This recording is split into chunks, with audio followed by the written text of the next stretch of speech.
Right, welcome back to another episode of me and ADHD podcast. In today's episode, we have the marvelous, absolutely marvelous Sam Milburn from Could It Be ADHD podcast.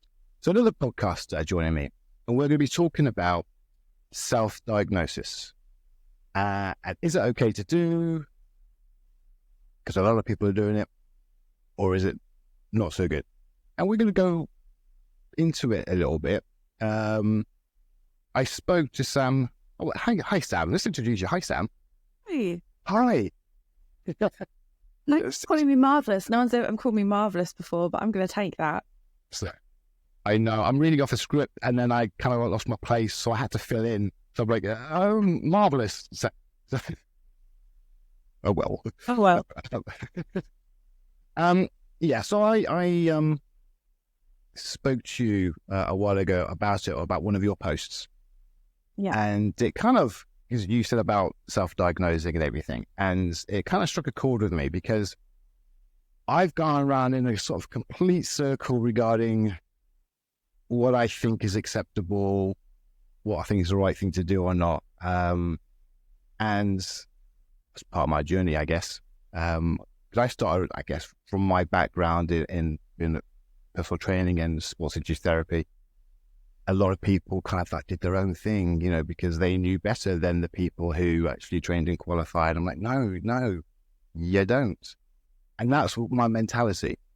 And when I heard people sort of self-diagnosing, I'm like, no, how you can't self-diagnose? I spent so long in front of clinicians going through all these things for then some people to go, oh, I must be ADHD. So yeah, I'm ADHD. And it didn't make sense to me until I started sort of continuing the journey and looking at a lot of things and understanding about the absurdly long waiting lists just to be assessed, not to be told you are, but just to be assessed for it. And it left me thinking about, well, what are people meant to do? If you're struggling on a day-to-day basis and someone's pointed at ADHD or whatever medical condition it may be, if you are struggling day-to-day and you can't see someone for years, I was going to say months, but that's just, that's not happening. It's going to be years. What are you going to do? Yeah, exactly. What are you going to do? So it's, so we'll have a talk about that. We'll have a little chin wag. Right. Okay. So, Sam. Yeah. Marvellous, Sam. Before we start, Go for it. You're blurry at the moment, but do you look okay to you? I've never looked okay for me. Wow. Thanks, Sam. You look blurry to me, but I just want to make sure that it's just my screen and not yours as well. I think I look okay. Most people will say differently. Thanks for that. I called you marvellous as well, but they were okay. That's fine. So Carry on. I might focus now. No, but it's all good. I can hear you, so you look better out of focus. Wow. Okay. So let's get on with the question. Right. Let's just finish this podcast as quick as possible.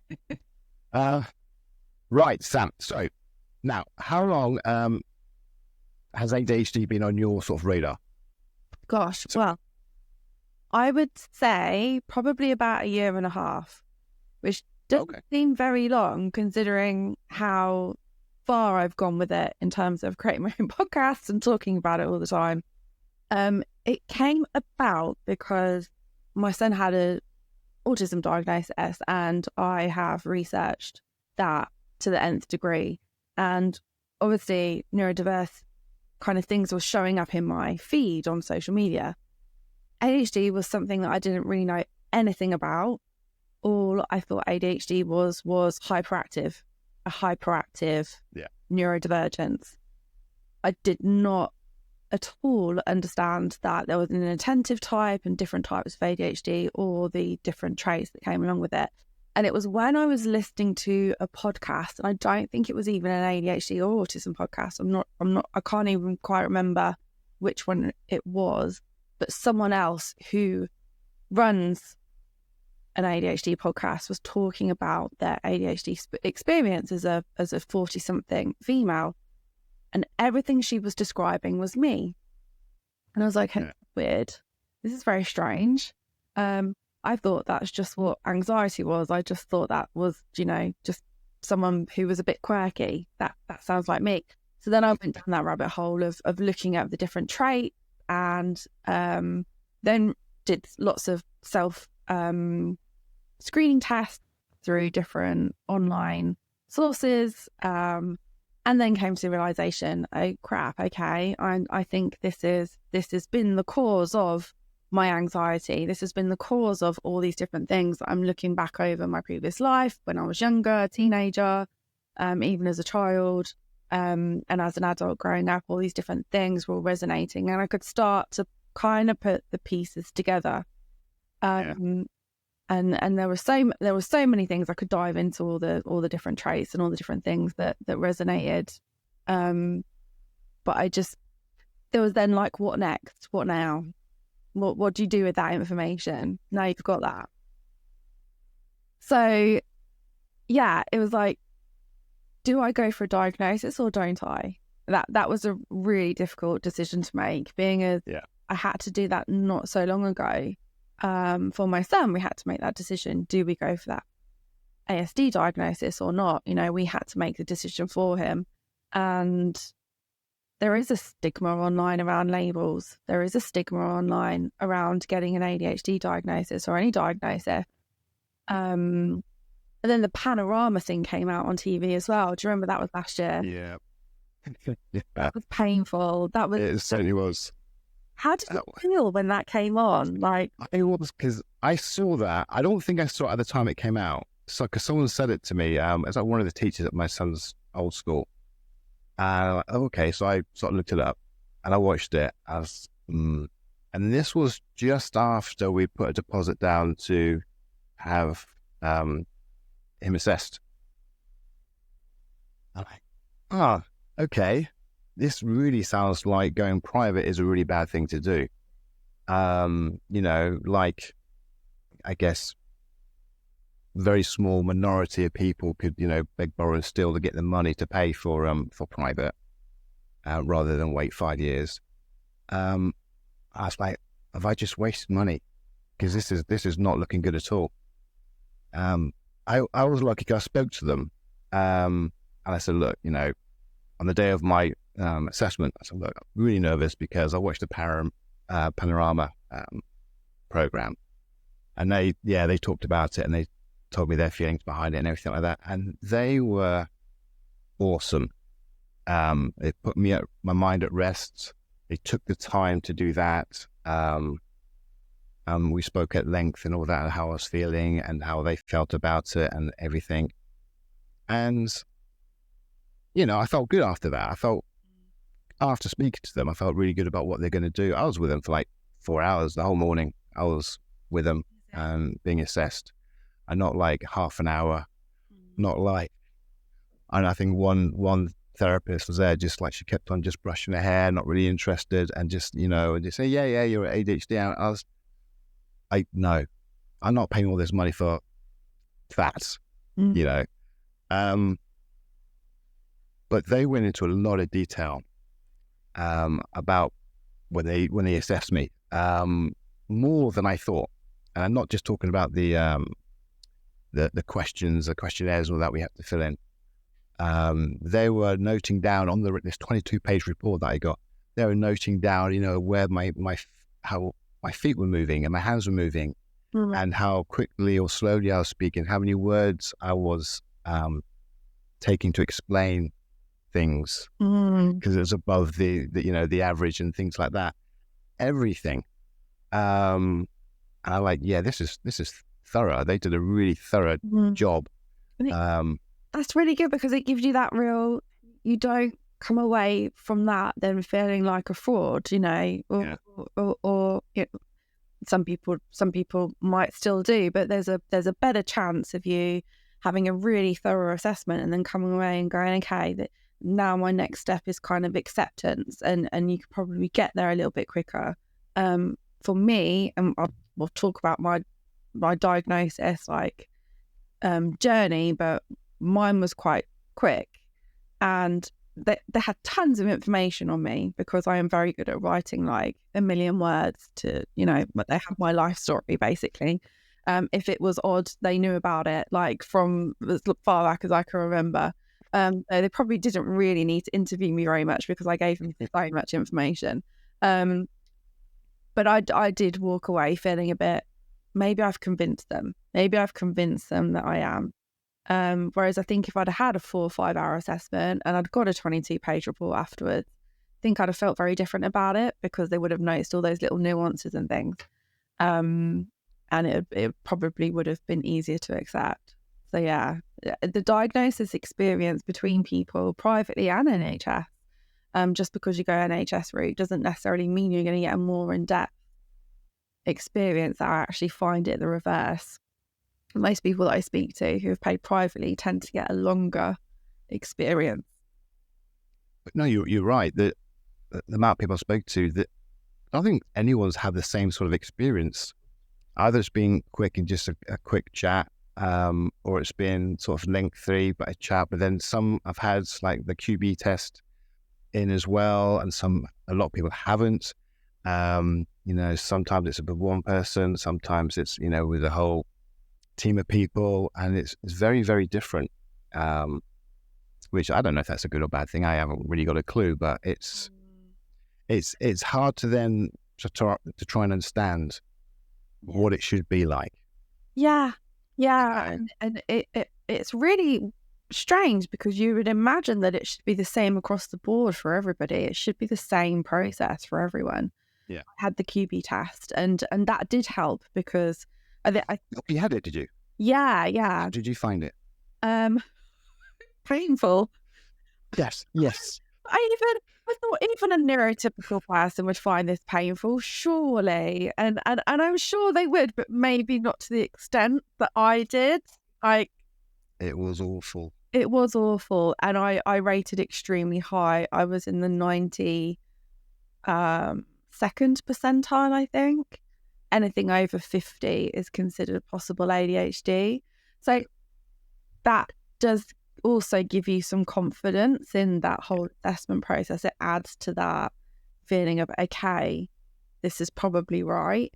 I think don't quote me on it, you'd have to look it up, I'd have to Google it, but I think it's something like 80% reliable or something in terms of the following diagnosis, although it's not to be used as a standalone. It's obviously part of a bigger picture, and it gives them a little bit of a clue as to those like hyperactive, impulsive, and inattentive elements.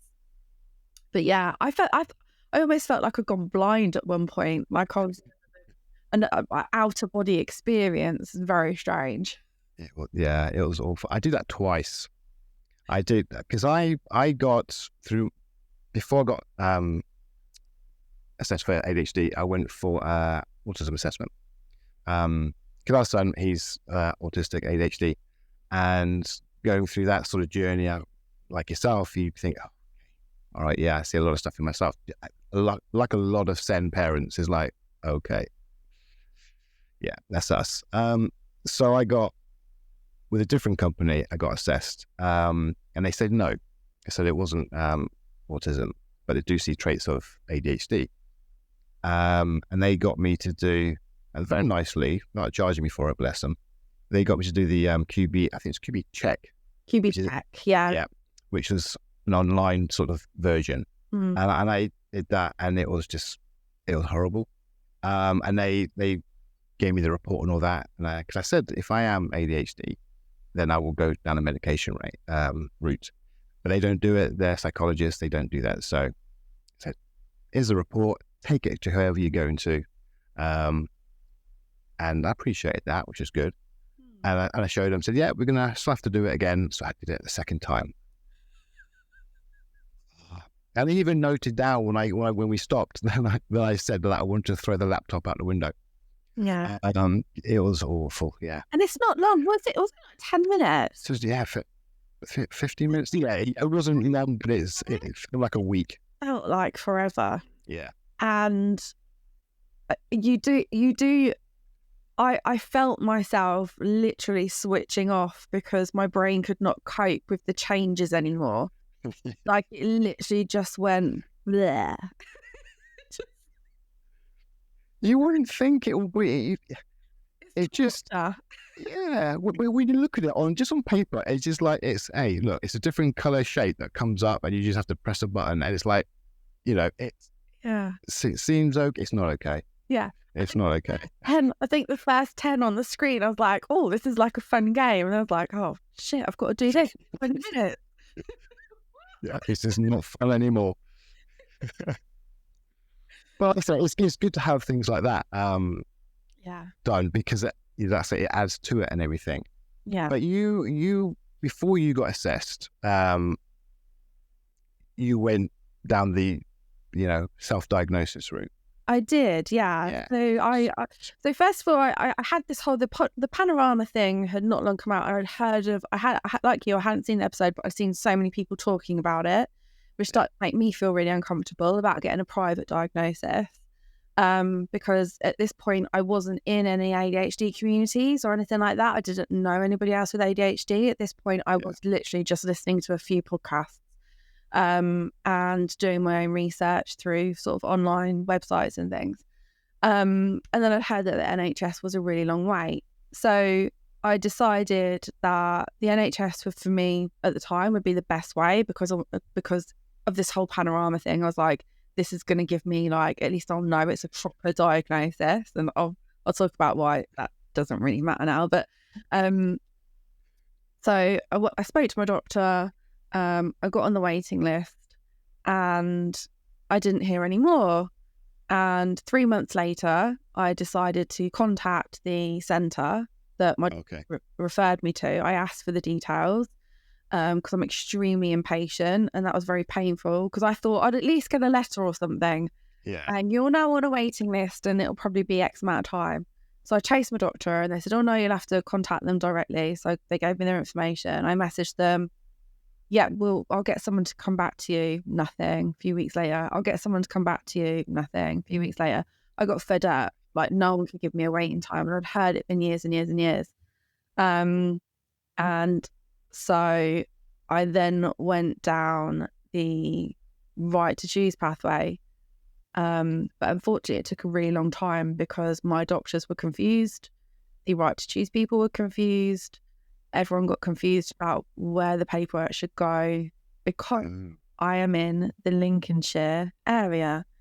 And in Lincolnshire, whether it's private or whether it's right to choose, it has to go through the Lincolnshire Integrated Care Board, that's the Lincolnshire ICB, for them to approve, because they have to take it out of their very small bucket of funding before it then goes, and they'll only approve the most serious cases. So my case was knocked back, even though part of the reasoning for my diagnosis was that I suffer with extreme anxiety, I have panic attacks, I have other sort of personal things going on, and I think ADHD medication may help. I may be on the wrong medication. Had all this really good reasoning there. They said it wasn't serious enough to warrant the funding for a diagnosis. So then later on, I had no choice but to go privately. By the time this had all happened, I then didn't get my diagnosis until May this year. So this process all started in June, July last year. So I had quite a big gap between sort of June, July and sort of a year, obviously between sort of going to the doctor in July and then getting my final assessment. And so the reason I started to openly and I've kind of changed my wording on this, because this self-diagnosis, like you were saying, that how can you diagnose yourself? Experts do this and experts do that, and you're relating it to your experience about other people, who aren't qualified saying they could do things. And a term I'm hearing more, and I didn't hear this term back then, is self-identify. And I really like that, And I think it's another good option that people can use as a term if they don't feel comfortable saying self-diagnose, could say self-identify. Either's fine, say whatever you like. But just throwing it out there in case anyone else is thinking about how to express it for themselves. So I did. I was like, right, I'm going to start telling people, because especially my partner. Yeah.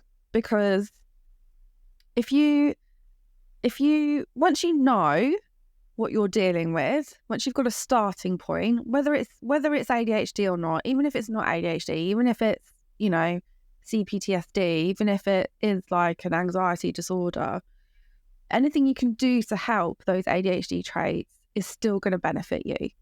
Yeah. So go and look up, you know, those things that figure out what it is you're struggling with. So, for example, one of my struggles, me and my partner, I recognise that we would argue a lot because apparently I don't listen. Don't listen. I'm always interrupting. You can never get a word in edgeways. All these things, and which I just thought was just part of my personality, because I'm marvellous, obviously. And what I'd done for a long time and not really admitted to myself that I've been doing is my partner would sort of say to me, Sam, I'm going to go and do X, Y, and Z this afternoon. And I'd be like, yeah, sure, okay. And then he'd go and do that thing. And I'd be like, where are you going? Oh, I'm going to the shop to get X, Y, and Z. Well, you didn't tell me you were doing that. I need you to pop out to do this. I told you this morning, or we'd discussed this last night, or, you know, da-da-da-da. And I would just say, well, you didn't tell me. I didn't admit that actually I just wasn't listening. When you spoke to me, I was daydreaming. I wasn't actually taking in the information you were saying to me. And I've don't mask it so much with him. I've masked this so much over the years with other people, my not listening to people. Yeah. I will be having in-depth conversations with people, and they will tell me something, and I'll zone out. And then they'll be carrying on the conversation and they'll say something like, what do you think? Or, you know, those dreaded words. I know what we're talking about. I agree, yes. Yeah. Or just hoping that you got enough information from the conversation so that you can continue having that conversation with them. And I know people of all of it, you know, everyone zones out of conversations now and again, but it's a common thing. It's a really common thing with me. So I do it even more so with my partner. So I was just like, right, okay, I'm going to admit this to him. So I said, look, okay, he knows. He's like, I know you're not listening to me. And I'm like, but it's not on purpose, okay? I am literally thinking about what I'm supposed to be doing next, or the other million of things that are rattling around in my brain.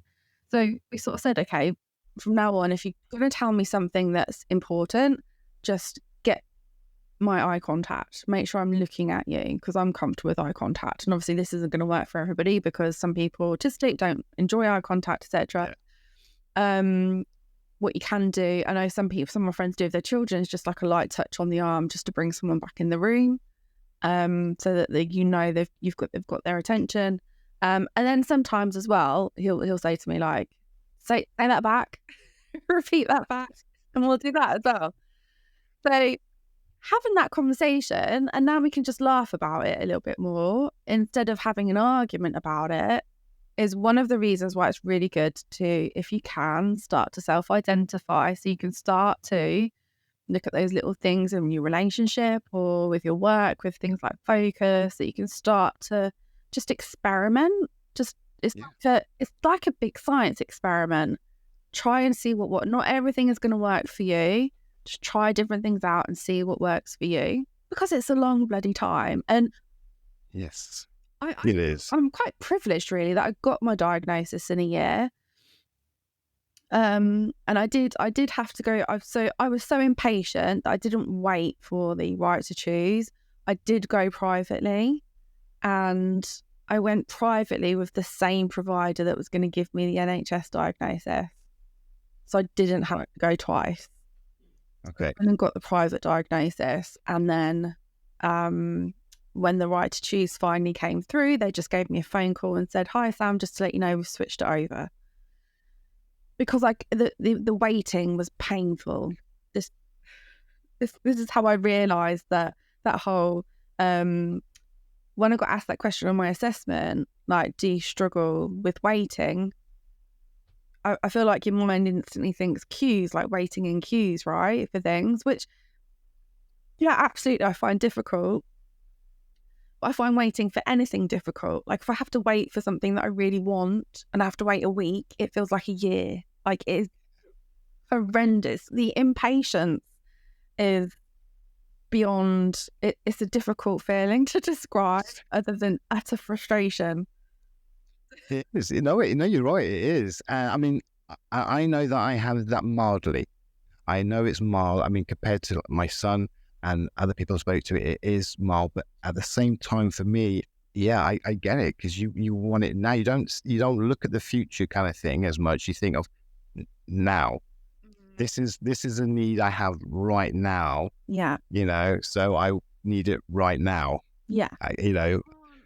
Concentrate on anything else. I can't focus on anything else until this thing is sorted. And yeah, I feel like that's possibly where the impulsivity comes in as well, because you just, like, you don't even think before you do things. Because you just need that thing done now. Yeah. And it felt like that with the diagnosis. So I said to my husband, "No, I can't wait for the NHS one. I need the answer. I need that bit of paper." And for me, I needed that bit of paper because I suffer with anxiety, because I'm on medication, because I want to possibly try ADHD meds at some point. So for me, I needed that. But some people, like in Wales, they don't even have right to choose. Like, so they have no choice but to wait 7 years or go privately. And if you can't afford that, what do you do in the meantime? And, self-identifying means you can then seek out, and I didn't do this back then, I wish I had done, but you can seek out the ADHD communities. They'll welcome you with open arms and help absolutely on that bit of your journey. And when I got my diagnosis, I didn't have that straight away. I was too scared to go into those groups. I was too scared to kind of make myself known in those groups until I had my bit of paper. Although I'd spoken to friends about it and I'd spoken to my partner about it, I hadn't massively done anything with it, kind of looking for communities wise. And if I could go back in time, that is definitely something I would have changed. Yeah. It's hard to talk about things when you don't know the answers. And I struggled with that. I had depression and anxiety, as many adult ADHD, late diagnosed ADHDs were diagnosed with. But I didn't speak to anyone about it except for my wife. My parents didn't know anyone. No, I just didn't talk about it because I couldn't explain why. It didn't make sense to me. And I was on antidepressants and all that, which didn't really do that much. And but it wasn't until I got diagnosed that everything just made sense. The whole of my life, because they explained, what it was all about, and I'm massively inattentive type, and there are some, it was predominantly inattentive, so there are some hyperactive traits and impulsive traits, but they are not enough to be combined. So and it just, looking back at my life, everything made sense. This is why I am like I am. This is all the struggles I had. This is why I had the struggles. This is why I felt this way. RSD, I could actually start explaining what RSD is. Oh man, explaining RSD, and I've had this before. It's like, without knowing about RSD, trying to explain to someone about why you felt so badly over something that is absolutely nothing, without making it sound stupid. It is really, really hard. But everything made sense. And, I went on to and spoke to, got into the online communities and everything like that, and talked to quite a few people. And I started feeling so much better about myself. And I learned to cut myself some slack over, sort of past mistakes, I guess, things that you think are a good idea, which are not a good idea, and all the, the job hopping and all the rest. It's all, I started to feel good about myself for the first time. Yeah. You know, and it was huge. It was huge. But I do wonder though, if they said no, it wasn't ADHD, what I would have done. I know what I would do now, because the amount of research that has gone on behind all this now. But at the time, it's like I don't know what I would have done. I mean, what would you do if they said to you, no, it's not ADHD? What would I have done? So I was prepared for that. I remember having that conversation with my partner so many times, and I said, like, if they turn around, I'm quite prepared for them to say no, it's not ADHD, because when I got my diagnosis, I don't know if you've heard me say this on my podcast, but when I got my diagnosis, again, because of that whole, for me, I still wanted more. Like, I want you to almost just sign your name in blood and tell me that I've got ADHD. I don't believe you. I don't believe you. That I wrote them this huge long email saying, are you sure you've got it right? And I bullet pointed, these are all the things from my past. Just want you to double check that is what you heard and that is what you read, and that these do mean that I have ADHD and you're not confusing it and it's not just anxiety.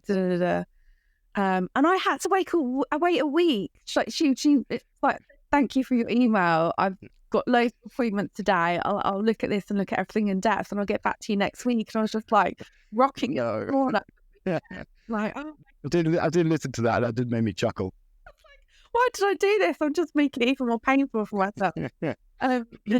She's like, yeah, no, I'm very confident, Mrs. Milburn. You have, and you know, you can be rest assured. And I said, actually, as I'm going back through this, there are definitely autistic traits in there. And I was like, yeah, I'm not going to entertain that right now. The day. And I can't remember where I was going with the point of this. Oh yeah, so I resonated with ADHD, but I'm very much a worst case scenario person. I always put the worst happens, and I don't get the diagnosis. I'm quite tenacious, so it will be, okay, well, what is it then? Okay, well, I'm you know, we need, what do I do now? What now? Like, is it like PTSD? Is it severe anxiety? Like, what is the cause of all these things that have happened to me? Like, what went wrong where? Like, something happened, because it isn't normal for me to feel all these things and behave in this way. That's not a neurotypical thing. So if it's not neurodevelopmental, then what is it? And I would have maybe gone somewhere else. And I probably, because like I said, my assessment was quite short, I probably would have found someone to have a longer assessment with, maybe. But I was open to the fact that it could have been something else. I just wanted the answer, to be honest. I just wanted the answer so that I could know, okay, this is what I do now. Like, this is how we begin to not fix this, but start to overcome some of those struggles and start to get over the anxiety. I don't want to be I'm on antidepressants. Don't particularly want to be on antidepressants for the rest of my life. It would be really nice to learn to live without them. So, you know, what can I do to do that? That's all I wanted.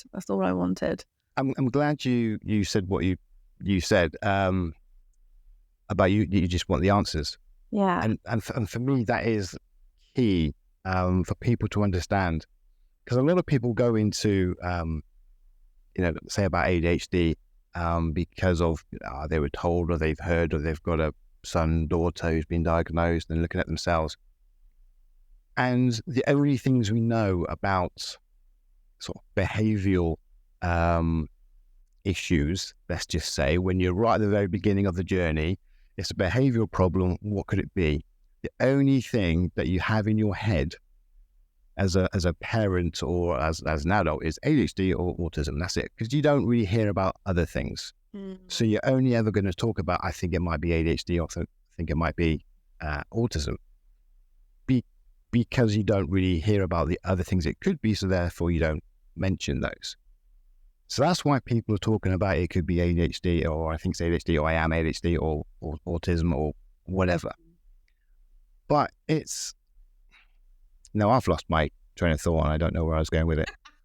But I can't even remember what this podcast is about, to be fair. But You're pleased I was saying, like, just wanted the answers. Just wanted the answers. And that is the main thing. It's not about getting diagnosed for ADHD.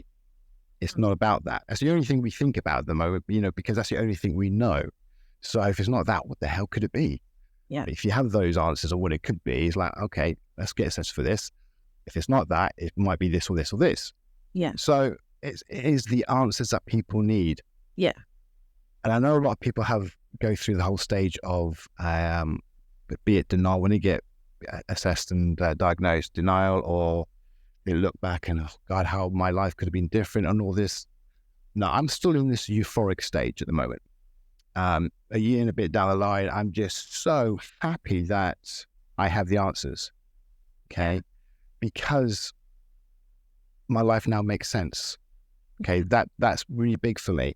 And now I don't like ADHD. It sucks. I don't want it. I don't want it. It's not like, yeah, I've got ADHD. Brilliant. No, I hate it. It sucks. I don't like it. There's no superpowers in this head at all whatsoever. Okay. I don't like it. Don't want it. But I have answers. I can move on. I don't dwell on the past anywhere near as much as I used to. I've cut myself so much slack. I've got strategies put in place to help me cope. And understand myself and explaining things better, to my wife and understanding my son better. And it's huge. It's the answers we need, not it's not really the diagnosis. Diagnosis will open up to, I guess, help and support, be it through medication and, professional bodies or whatever. I think, however, we just want the answers. We need the answers to, if you've got a bad back, and you're struggling to work and move around because of bad back, but you can't see an orthopedic surgeon or whatever, or a physio for a year and a half, you're going to find a way to cope. You're going to have a look at stuff. You're going to try and delve into it and come up with, there's a million things that could be wrong with the back, but, you're going to do your best to try and work it out and put things into place and make your life absolutely better. You're not going to go and do a marathon and or just go running around like other people are and causing more damage to yourself. You're going to look at ways to protect yourself and start to increase the chances of it getting better while you're waiting to see the orthopedic, to get better solutions. But for now, you're going to seek those solutions that are going to try and help you in the now. And as well, like, I feel like it's always important to remember that we're like really complex beings. Like I could be dyslexic. I could have dyspraxia. There could be, there could be other things going on there as well. And if I needed to go and investigate those, then I would. But I know that I'm neurodivergent, and my neurodivergency is only a small part of me. I still have this other amazing personality, marvelous personality. I'm going to be saying marvelous so much now. And I feel like it's all, sometimes I can't pull the ADHD apart from me. Like it's just a way to describe the way my brain has developed. And that I've got a slightly different developed brain to other people, but I'm still me. And I went down, I think I got not obsessed. My husband would disagree, but he got quite annoyed because I got really obsessed with ADHD and the traits and going, oh, this is my ADHD and that's my ADHD and this is my ADHD and oh my God, I do this and oh my God, I do that. And then you can start to, it's almost like you kind of forget who you are. And then I feel there's like, for me, it's been a process of like kind of forgetting who I am and seeing me as just this ADHD and then coming back to me again and then accepting me for me. Yeah. It's different for everybody and it changes all the time. But I think because for me, especially, I don't know if you're like this, but do you overthink a lot? 24/7. Comes in, right? Yeah. I overthink everything massively. So my thoughts on ADHD and being neurodivergent, like that, I have new thoughts and new kind of ways of looking at it and thinking of it all the time. It's really fluid. And I think that's important as well, to really be fluid with this journey and always keep evolving and learning new things, like listening to the psychologists and the latest research that comes out. It's all fascinating and really interesting. Yeah, I mean, this is true. You've got to listen to the research. You've got to listen to the people in the know to get the best information. I mean, I was looking earlier today, and there's been studies on the disinformation on social media. Oh, who's And there? yeah. I can't quote it now. I need to find it again. But it wasn't. It was like something like they looked at the top content creators for in the ADHD sort of world, and it's something like sort of 51 or 52%, something like that, which was disinformation. It wasn't correct that they were given. They didn't name anyone or anything like that at all. But to be fair, there's a lot of people out there. Social media is massive. Yeah. And no matter where you look, you're going to get disinformation. You get, what? I got diagnosed with the wrong things. You know what I mean? They told me this is the problem. Actually, no, it wasn't a problem. It was a symptom of the real problem. So there is, people make mistakes, people do the wrong things, say the wrong things, get diagnosed with the wrong things, and not get diagnosed for something they should have got diagnosed for. It happens. That's the reality, because you're relying on people to make a diagnosis. Yeah, absolutely. And everyone's lived experiences of ADHD as well are very, very different. So yeah, it's very difficult. As a content creator, you have to be really careful, and I find this as well. And if I ever share anything, it's either based on something like that is like scientifically researched, or it's from the DSM-5. It's based on actual black and white things, or it's a funny meme of like a generalized stereotypical experience.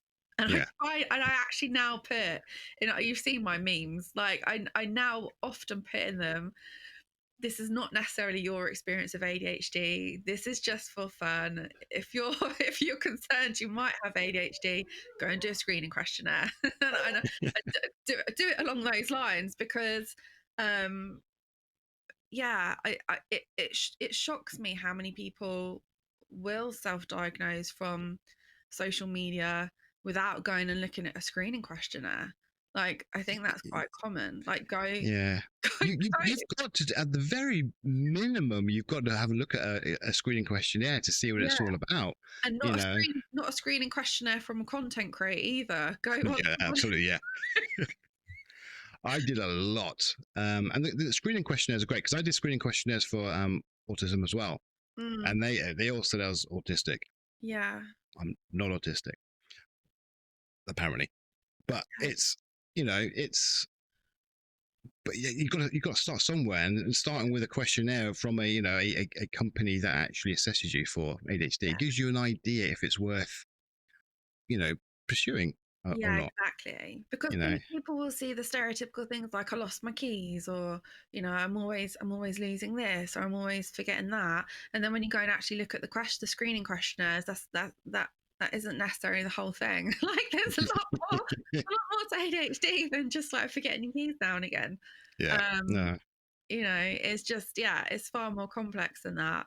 And it's there is a lot at the moment online between those people who know the science and those content creators are doing it for clicks and things, and just doing it for their own personal reasons, rather than spreading awareness and trying to be a part of a solution, and part of that's what I try and be. I try and be just another place that people can go and feel comfortable to come and chat, to find light-hearted information and see that huge range of experiences. Because what I was going to say was, we've all lived lives that have shaped the way that our ADHD has developed.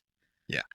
You know, I'm inattentive ADHD predominantly as well, although I have hyperactive and impulsive in there as well. But you and me probably experience our ADHD very differently. Yeah, the differences because of how we've grown up, our environment, you know, the places that we've worked. I was speaking to someone on the podcast, not quite out yet, the other day. She's ADHD. She's self-identified. She's on the waiting list. However, she grew up in an extremely supportive environment. Her parents were very much like, you just be creative, you do what makes you happy. You know, this, that, and the other. Really didn't, you know, push her in education and stuff. Just whatever made her happy. Her partner's ADHD as well, so they absolutely vibe off each other. Nothing is like unusual. Like they're very, very similar, which probably could sound like a nightmare, but they just get on so well. She's in a creative industry. It's just her and her partner, so it's just, she's been in an environment that has just helped her ADHD thrive, if you like. Yeah. And although I'm sure it's, you know, it's not always been easy. That's a very different experience to someone else who might have been brought up in a very different sort of upbringing in terms of education, and, you know, you must do this and you must do that, and a very strict household, and how that can have an effect on you. And I'm no psychologist or therapist yet. One day I'll be a therapist. But yeah, it's worlds apart, isn't it? Like, it is, yeah. I mean, you've got the, you know, people who are diagnosed with their children, and they've grown up knowing that on, you know, their ADHD, and they're on medication, and their experience is going to be completely different to, you know, our experience. And it is life. It's not just about having ADHD. It's about how the symptoms affect your life, the severity, and how often and how long it, you know, affects your day-to-day life. And if it's affected your day-to-day life, for me, 51 years, you know, before I got diagnosed, you know, for you, what, 22? See, I'm still trying to be nice after you said yeah, but you paused too long. You could have made it sound like that was almost real then. Like,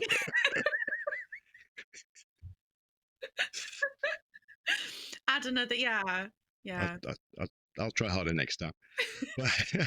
But you know, it's things get in the way. Like, say, if you're for, you know, one parent family, you're being in foster care. If you've been I don't know, you've got a rich family background, if you've come from a family that's on the breadline, if you've been bullied all your life for something else, you know, if you're female, if you're different race, there's all so many things that can be, you know, you have to throw in there, and how it's affected your life. Because how it affects your life, you have to throw on the ADHD on top of that as well, because your ADHD is going to then sort of decide of how you're going to process those things, how you're going to think about those things, and how you're going to overthink those things, and how your RSD is going to drive you mental. You know, so it all plays a part. So yeah, everyone's experience is different, and it's good to hear everybody else's experience, and not just the science, because the science is good because you need to know the science. But the science will tell you you know, this, and this. Yeah. You know, it doesn't tell you, or they don't generally tell you all the other things that go with it, as they say, the underneath of the ADHD iceberg kind of thing. You know, it's so nuanced. And I was listening to a psychologist on a podcast yesterday who has a very big diagnosing practice, and they're seeing more and more and more like ADHD and ASD going hand in hand. Because it's very, very difficult to separate, okay, this goes in a nice little neat ADHD box and this goes in a nice little ASD box. Because like you say, a lot of us with ADHD have got these ASD traits, but maybe there isn't enough to form that complete diagnosis to meet that criteria. And is that because of the overlap? And how do you look at that? And I think over time, personal opinion, I think in years and years to come, there'll be much more of a neurodivergent box. It's weird you said that. It's weird you say that, because my next podcast after this one is about that. It's about the overlapping of the symptoms between ADHD and ASD, and whether in the future it'll end up being kind of just the same. Because there's been so many changes already. Are there going to be more changes? But no, it's an interesting topic. There's a lot to it. There's a lot to it. It is fascinating. There is so much to it, and coming back to that self-identified thing as well, and self-diagnosed. That's what we're talking about. When you said there about it really talking about your different experiences as you get older. There's some people who can't go for a diagnosis because maybe it's not safe, or it's not seen in their culture as a thing, so they can't. So what do they do? There's it's very, very complex.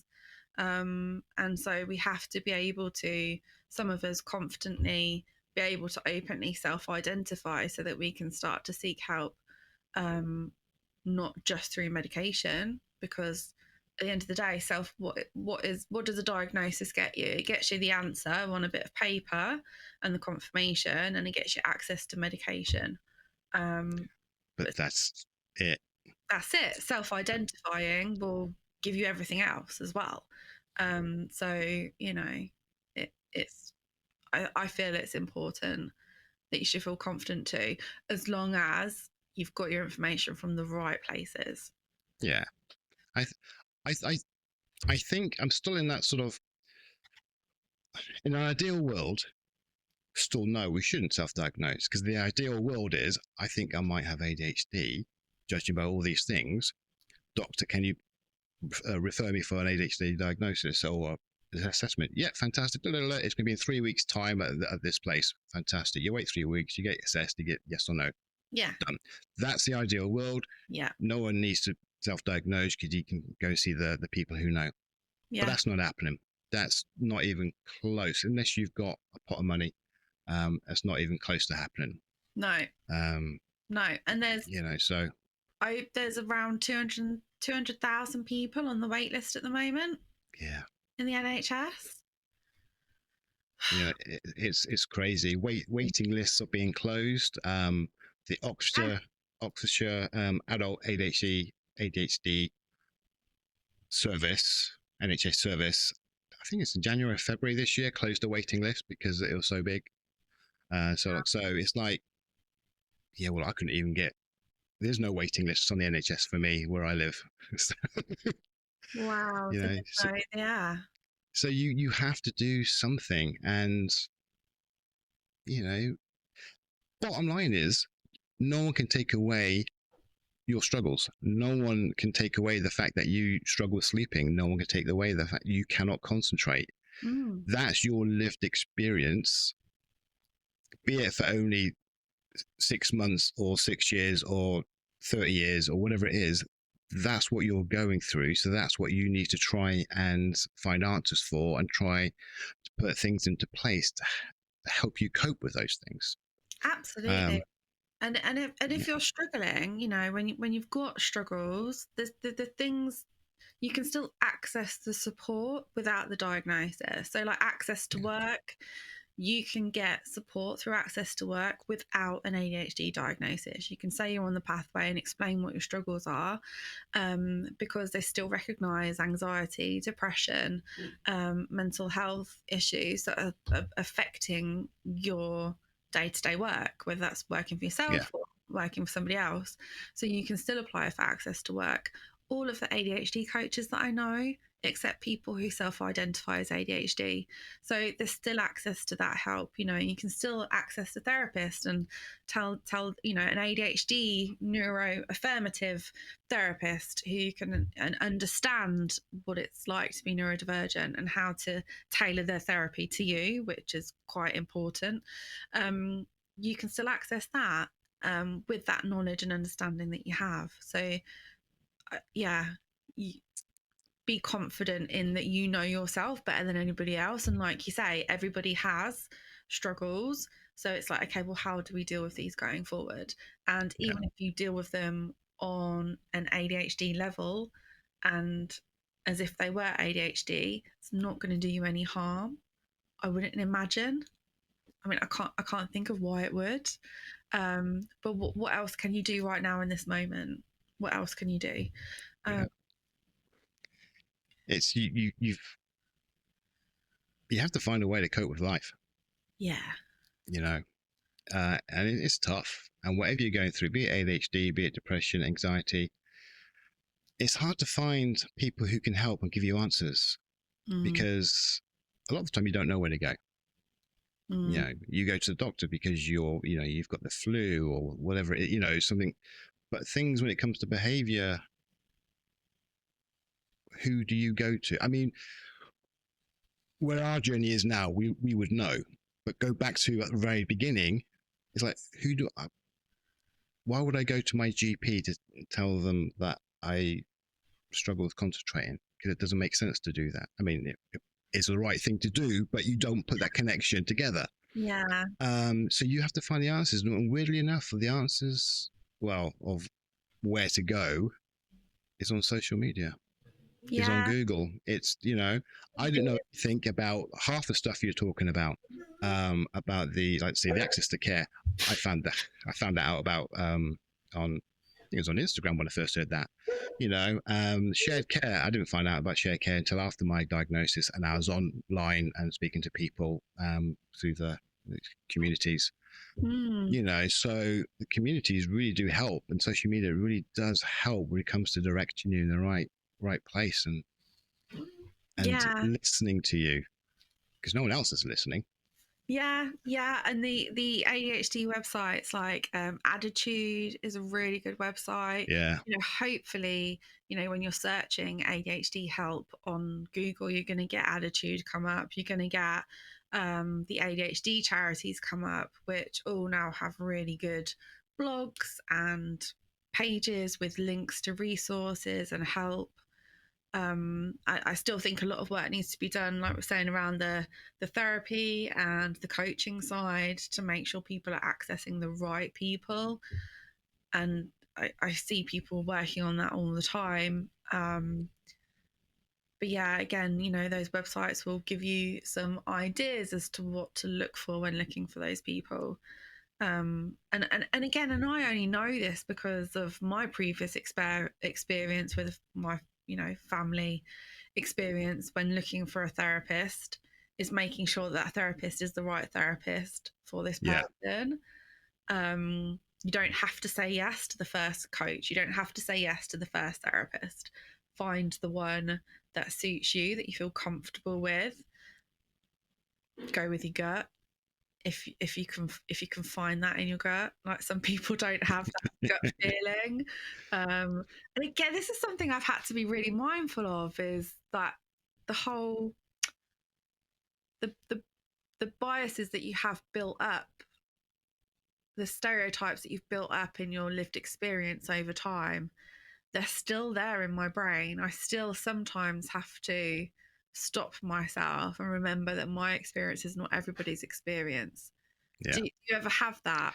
It still happens. I find it very difficult. It does. And I do question myself sometimes and doubt myself sometimes. When I see a post that says, if you've got ADHD when you do this, I'm like, I don't do that.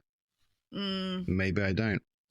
And I tell you what, I heard, I said this on my last podcast, that I came across a condition, what's it called? Sluggish cognitive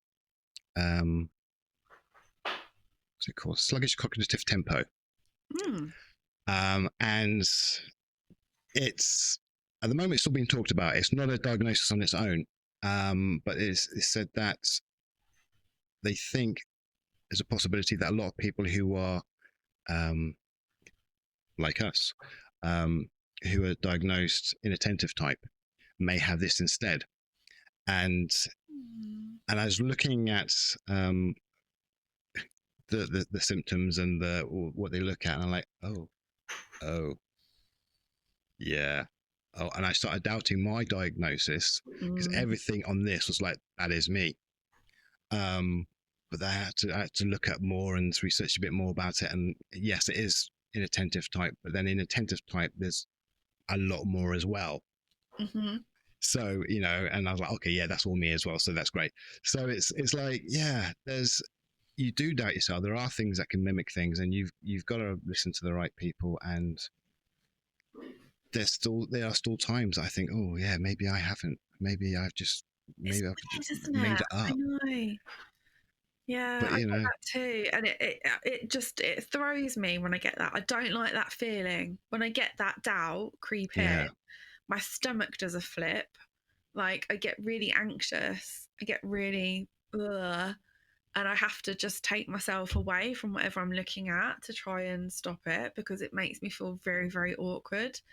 But I think I feel like it is a normal thing. I think because we didn't even know what ADHD was for so long, and it's still so new. Like, when you think like it's only been a year and a half and I didn't even know it was a thing, of course, every now and again, my brain's going to go, what the fuck are you talking about? Who do you think you are? Seriously? Like, every now and again, it's going to do that. It's going to stop in my tracks and revert to like the other 40 years of my life before I even knew it was a thing. So I'm still having to, like, my brain's still catching up a little bit with where I'm at. Yeah. I like to see it. I like to see my brain still hasn't got the news yet. It's still trying to understand and accept. Like, I've accepted, my brain's not quite there yet. It's very different to most things, I guess. I mean, I've had injuries and and health issues and things like that, but the journey of discovering what they are and discovering the diagnosis and strategies put in place and whatever it is, and the therapy, whatever, nothing compared to the ADHD or the neurodivergent sort of journey. Nothing like it at all whatsoever. It's almost it's a shock to the system.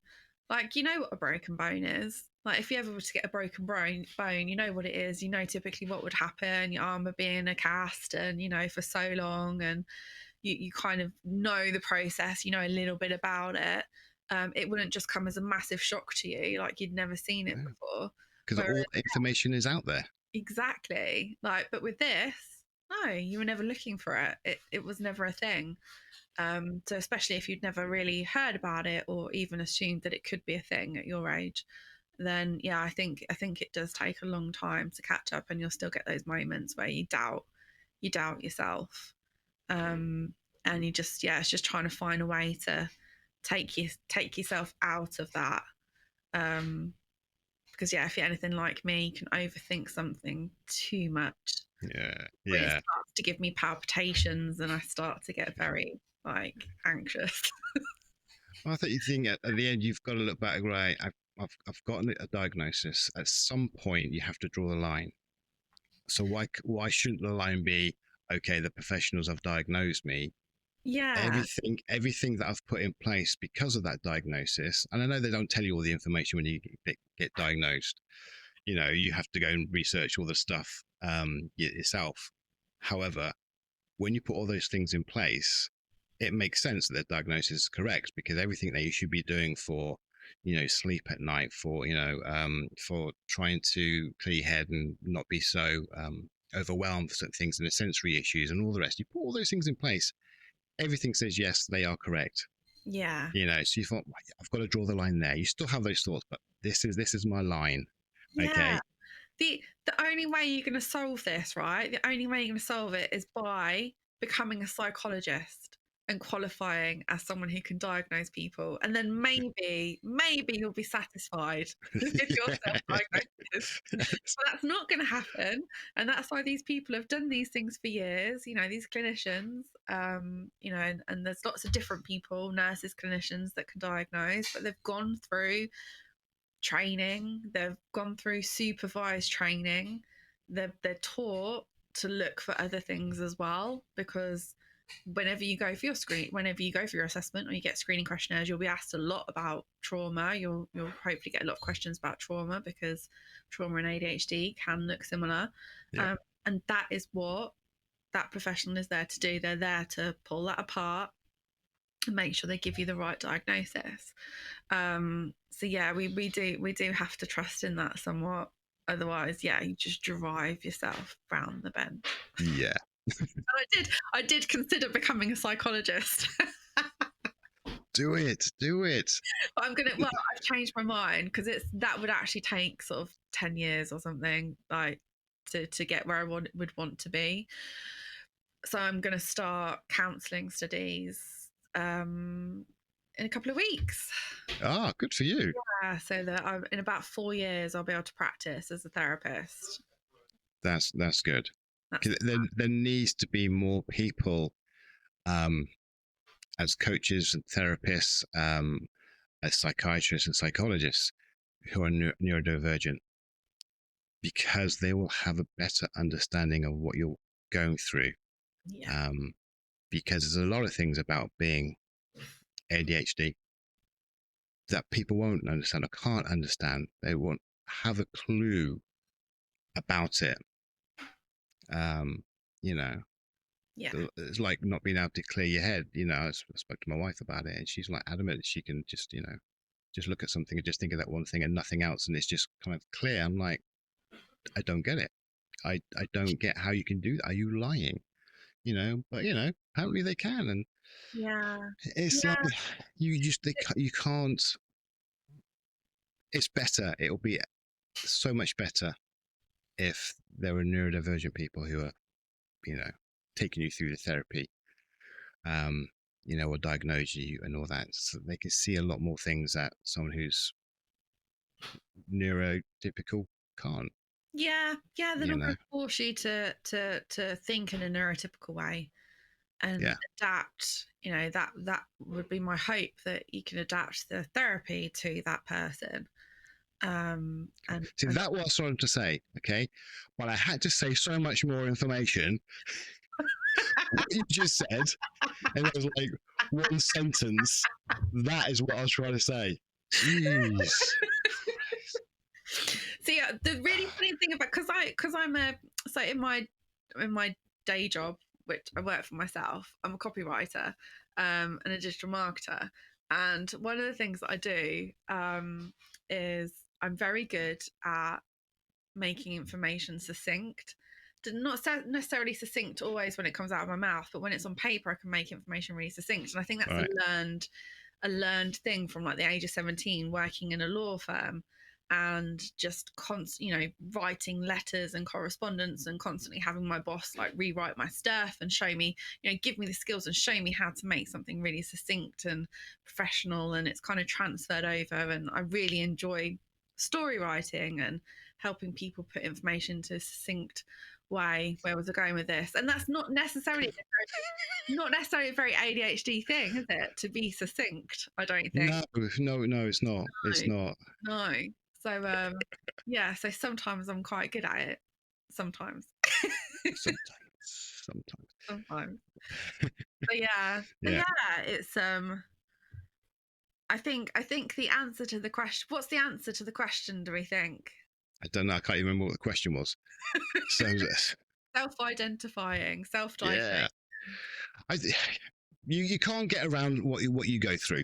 Simple as that. I think if you think you are, you go for it. Put the strategies in place. Don't be a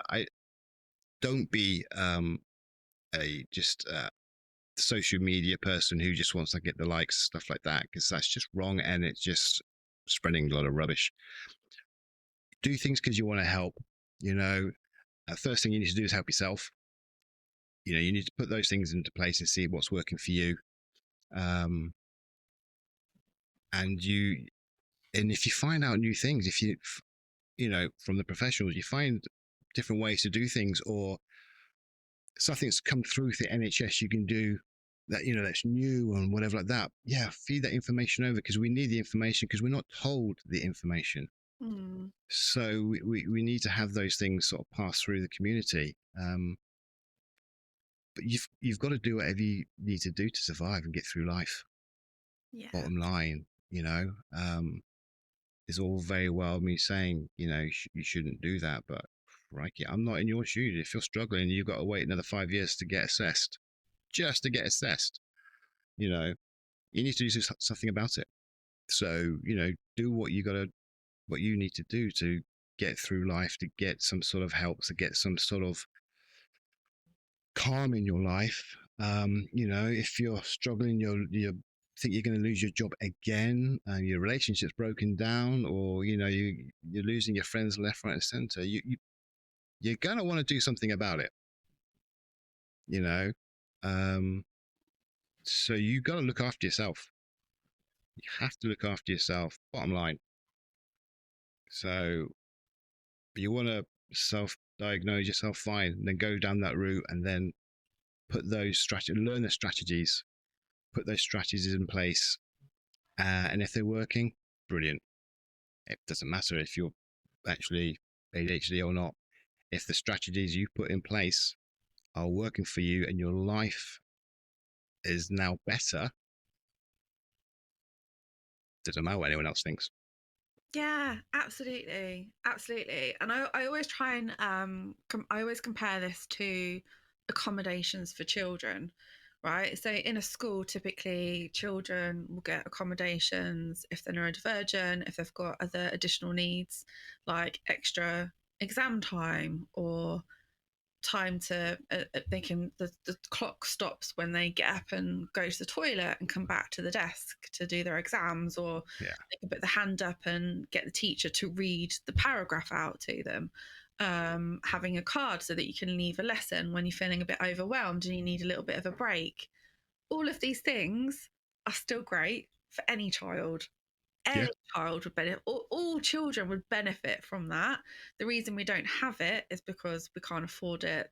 The schools are like too big, the classrooms are too big, the teachers can't cope with it.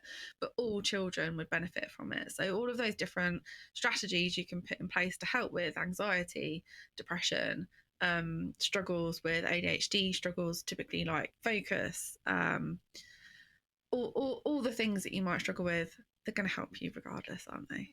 Everybody. And when it comes to school, I think, and work, and mainly for work, for us, is that you can have things put in place so you at work, and access to work and things like that, and all the little adjustments they can make. But a lot of workplaces are not up to the knowledge. They don't know. I can't go into my work and expecting to know everything about the accommodations that I may or may not need for ADHD. So we need to start the conversation. We need to have that conversation, and we need to be realistic about the conversation and not be, as some people can be, an idiot about it, basically. I demand this, I demand that and stuff. No. You want people to talk, you want people to listen to you, then you need to sit down with the people who you want to listen to and let them know about certain things, and educate them about ADHD or autism or dyslexia or whatever it is, because they're not going to know. Yes, there is the Disability Equalities Act, fine. But you cannot expect every single employee or every single manager to know what it is and what it means. So if we're gonna down Shep, I don't know why he's barking. All the noise outside is being an idiot. But we can't expect our bosses and supervisors and companies we work for to know everything about it all, because they don't. So we need to help with that education. and do it the right way so they can understand. And because, more than likely, a lot of them are going to be like, oh, ADHD, You go into the NHS website and it gives you a list of the traits for adult. They're going to be, not organized, late for work, It's not, it doesn't look good, so you need to give the real world thing about it and what can help and things like that, rather than just go, hey, this is what I struggle with. This is what you need to do for me. No, we need to speak properly about it. Yeah. And there's some really great, neurodiversity trainers out there as well that can come into your workplace. There's some amazing ADHD work coaches that can, even if you can't afford a work coach, like just going and looking at some good tips and advice that they've got on their websites on how to speak to your employer. Sometimes, especially if you're self-identified, you might, and you're just at the beginning of your journey, you might not want to like the whole office to know about it. So finding that trusted, maybe it's the HR person, maybe it's your immediate manager, maybe it's a manager in another department, because just one trusted person on the leadership team somewhere who can be your kind of advocate that you can kind of confide in and say, look, I think I'm this, I think I might need some help, can you come and talk to so and so with me?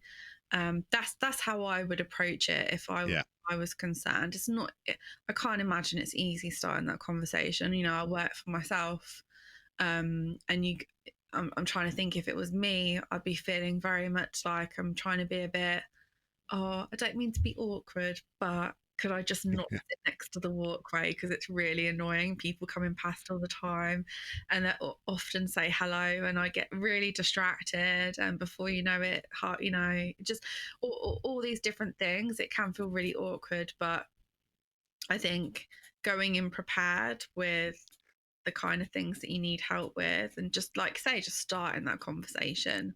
Yeah. I don't really know what I need. Is this anything you've dealt with before? No. Okay, well maybe we can work through this together. And I know some great ADHD work coaches who help people with that. And there's lots of different things that you can do. But yeah, it shouldn't be that way. It should be that every employer knows exactly what they're doing and knows exactly what accommodations people might need so that they can offer different things to help them, and they should be trained up and clued up on all of this. Yep. They're not. That's the reality of it all. They're not. So we need to be part of that. We shouldn't have to be, but we do need to be part of that kind of training. And if you're struggling at work, if you're gonna have to quit because of whatever issues you need help, but you're not getting it. If we're not obliged to tell them of any disabilities, we're not obliged to tell them. We don't have to. However, if we don't tell them, they're not obliged to help. You know what I mean? So if we want to get support, if we want to make life easier and stop job hopping, then we need to have that conversation. We need to let someone, like I said, like you said, it doesn't have to be your direct line manager. It could be someone else's, but someone in the company who can help you process the way and get things done and get heard. Yeah, you might even have a friend. I mean, I was that person when I was younger, always saying to my friends, do you need me to go with you? I'll come with you. I'll come with you and speak to so-and-so. There might be a colleague or someone who's prepared to come and do that with you, so it doesn't feel so scary or intimidating doing it on your own. I always feel like as well, when it's at work, it's always good to take a colleague or someone trusted in with you into any of these conversations, so you've almost got a witness to some of those conversations that are happening. Yeah, absolutely, yeah. You all know your managers or what the managers are like and your supervisors are like, so if it's a welcome atmosphere that you feel you can talk, or it's like, no, after all, the office banter that I hear, it's not a safe place to talk. I think you know that personally, so it is very different for everybody.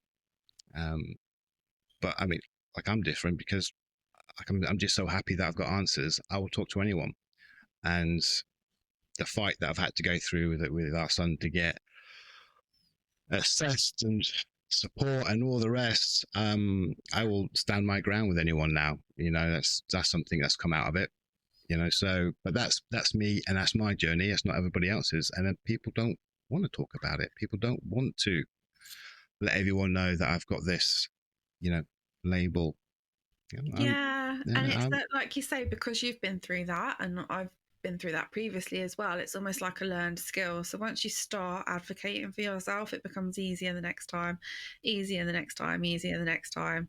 Unfortunately, at some point, we all do have to advocate for ourselves, whether that's at work or in family situations or social situations. There will come a point where you might need to advocate for yourself. It might be that you just need to remove yourself from a situation. When you start to do those things, okay, where do I need to advocate more for myself in my life because of how my brain functions? Like, it will get easier, and that might be, maybe I need to leave social functions a little bit earlier. There could be all sorts of different things that might just make your life that little bit easier, and that's okay. Yeah, 100%. It's not easy, but you can get there. You can get there. Absolutely, it's a hell of a journey, but there's a lot of people who can help. Even if it's just directing you to find information, or just to listen to you and go, yeah, I understand that. Yeah, and that's what we're here for. Like, we can tell you exactly where to go. If you message either of us, we'll always give you signposting to anything that you absolutely might. And what I'll do as well, I'll when I post this, I'll put your details up so people can contact you, if you like. Obviously, if you don't want anyone to contact with you, then I won't do that. Absolutely. But I'll put some information on trusted websites, like the Attitude, and where they can go to get information, and some podcasts and all that as well, including your own, obviously. Yeah. Yeah, because having the signpost is good, and I want my podcast, as well as other podcasts, to be a safe place for people to come and talk about stuff and be okay with talking about stuff. I think I said to you, and I said to most people, that if you change your mind after this and like, I don't want this to go out because I feel a bit of an idiot, then fine, I won't post it, or I'll delete it, because people do struggle with talking about it, and and it's their right not to talk about it if they don't want to. And it's anyone who comes on my podcast is their right to change their mind, and I'll just delete it. Simple as that. No questions asked. Don't care. Yeah. Has to be safe. Has to be safe for you guys. And it's hard. You need to go create safe places, but this is a safe place for you guys. You want to talk, I'll listen. Everyone else will listen, and then we'll be all happy together.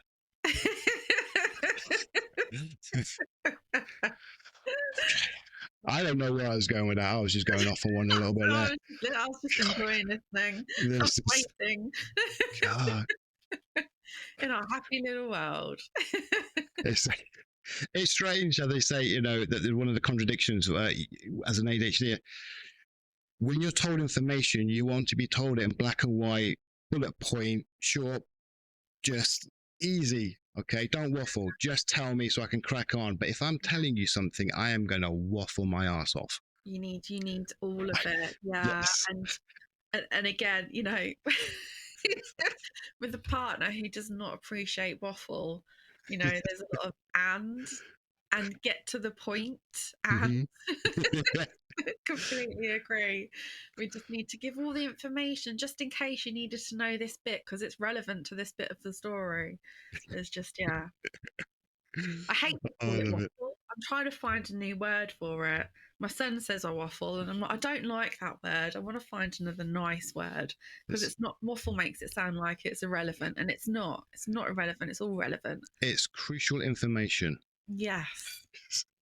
Yes. It's crucial. You need it. Oh, I love it. Well, let's stop there, because we're just going to carry on. And God, I really want some lunch, if I'm honest. This is true. Yeah.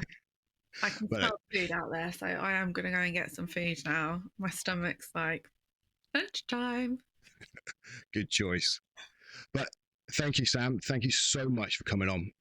It's been nice to have this conversation. It's a good conversation to have. Very topical. And I'm glad we had it. Yeah, it'd be interesting. We'll have to come back in a year's time and see where the state of play is with diagnosis and assessments and things. God, yeah. Yeah. I don't know if you saw today on the news, the Prime Minister was on with the Health Minister talking about the NHS and how they've got a 10-year plan to cut down waiting times and to completely revamp the NHS. And they're doing a massive consultation with all of the NHS staff and patients first so they can shape it how we all want it. Which everything they said sounds absolutely on point and amazing. It would be interesting to see where we are in a year's time. So it's their 10-year plan, yeah? The 10-year plan. So it's their 10-year plan. Okay. So you can only really put that into place if you elect us to be back in again. That's a good point. So, that's a good point. Be a 10-year plan, so they've got to be elected back in twice over. So 3 terms to get that 10-year plan in place. How long is a term? It's 4 years, I think. Is it 4? Okay. Yeah. Oh. I think it's 4. I mean, I could be wrong, but so that's just, yeah. Let's not go into politics because I'll worry you up. Let's go and get some lunch. Yeah. Thank you so much for having me on. It's been a really good. Thank you for being here. Thank you for being here and listening to my important information I was giving you. Yeah. Waffle. Yeah. As always, guys, be good, be kind, and remember, you're not alone. Thank you.